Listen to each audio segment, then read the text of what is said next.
Yes, the pressure is very much on for that component as well. All right, we have about a minute left here, and as we've been reporting, the negotiations are going to continue today among Democrats on Capitol Hill. What's going to be your key focus as you head back up to the Hill today?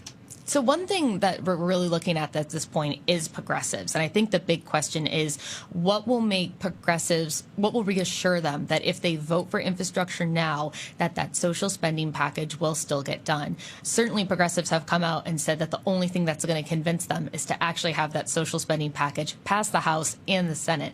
But Speaker Nancy Pelosi is hoping that if she can provide a framework, an agreement from Senators Manchin and Senator Sinema and a top line number, that enough progressives will come on board, that they can pass infrastructure today.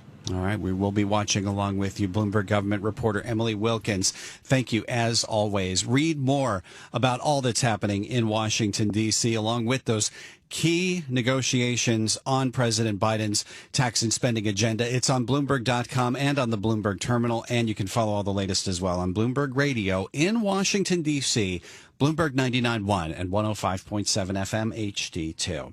S&P futures on this first morning of October are down 16 points. Dow futures down 146. NASDAQ futures down 46 points.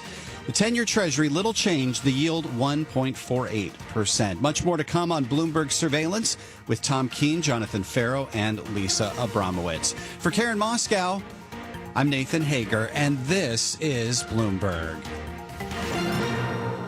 Influential.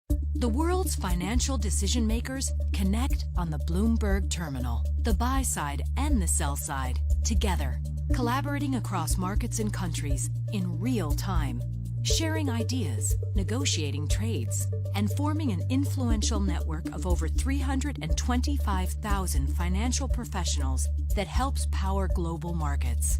Isn't it time you join them? Request a demo at bloomberg.com/professional.